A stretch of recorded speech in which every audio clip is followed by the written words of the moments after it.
Bahwasanya kami amat sangat menghargai dan menjunjung tinggi upaya-upaya penegakan hukum di negeri ini. Kami tidak pernah bermain-main antara ucapan dengan perbuatan. Rio Patris Kapela adalah nama yang identik dengan Nasional Demokrat.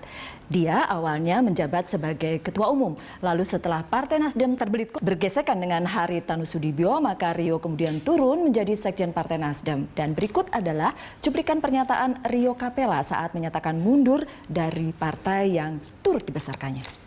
Saya menyatakan mengundurkan diri dari jabatan Sekretaris Jenderal dan menyatakan berhenti dari partai ini, karena tentu saya tidak bisa lagi bersama-sama dengan partai ini karena saya menghadapi persoalan yang ada di KPK.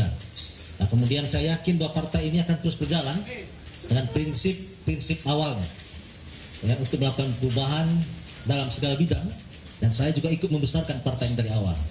Mas Hanta, kalau buat saya Pak Rio ini tidak ada pilihan, karena kalau nggak mundur akan diberhentikan. Betul. Jadi ya sudah, pasti akan mundur. Betul, semua dan itu sudah tahu. tegas disampaikan oleh Pak Surya Paloh ya, berulang-ulang menurut saya, sehingga ada dua layar yang akan dilihat oleh publik, layar hukum dan politik. Kalau hukum tentu kita menunggu proses di KPK, yang itu satu hal. Tapi saya ingin melihat dalam perspektif politik. Di layar politik akan ada dua yang ditangkap. Satu, saya sepakat Bang Don maupun Mas Bambang tadi, soal satu bagaimana sikap Pak Surya Paloh dalam menghadapi persoalan ini. Bagaimana Jaksa Agung yang juga kader dari Partai Nasdem, itu satu hal. Hal yang kedua adalah Pak Sekjen Pak Rio Kapela ini adalah orang kedua, kata Mbak Nunung tadi, adalah sekjen.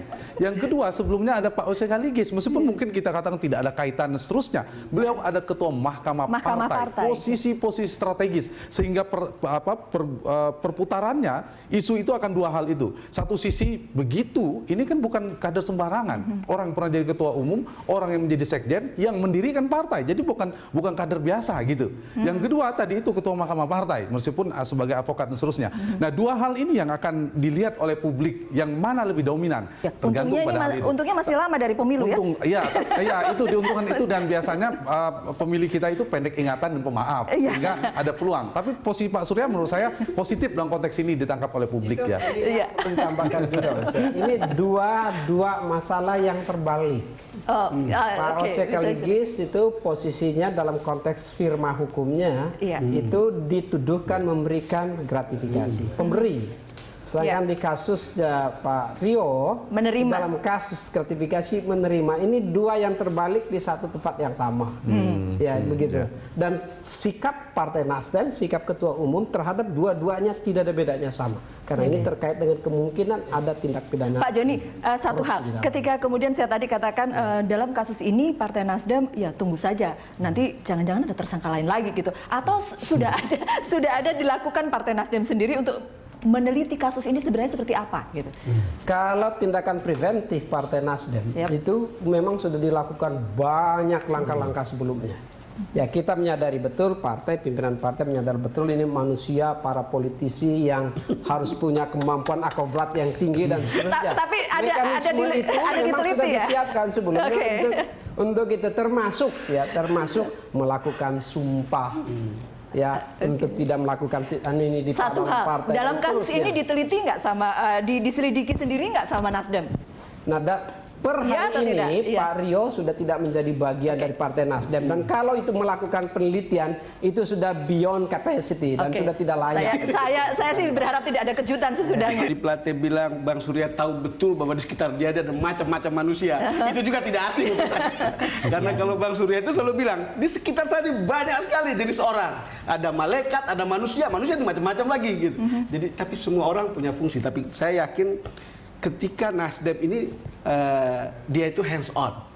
Saya rasa dulu itu ketika ikut konvensi 2004, gagasan Bang Surya itu begini, siapapun yang akan jadi menteri dia kasih duit duluan supaya dia tidak korup. Yang ingin saya katakan adalah ada gagasan-gagasan seperti itu. Tapi memang ini tipikal partai yang dekat dengan kekuasaan. Saya kira selalu susah menahan godaan. Kan partai-partai di era SBY kemarin yang kena sekarang kan adalah partai-partai yang dekat dengan kekuasaan. Dan ini juga seperti ini kemungkinan. Dan terutama buat orang yang posisinya seperti sekjen.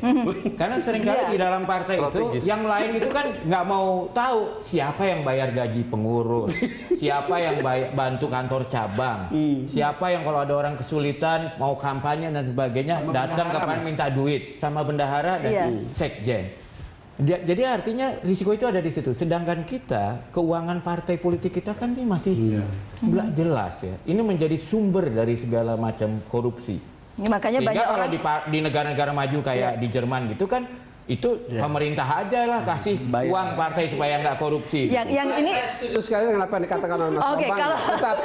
Tetapi saya pastikan juga di sini bahwa fungsi-fungsi strategis di Partai Nasdem, di pengurus DPP, apakah sekjen, apakah bendahara, itu tidak mempunyai tugas menggalang dana seperti ini untuk membiayai partai. Baiklah, ini Pak sudah Joni. pasti tidak. Pasti tidak menggalang dana. Tapi pasti ini adalah pukulan besar ya. Kami akan kembali untuk Anda sesaat lagi.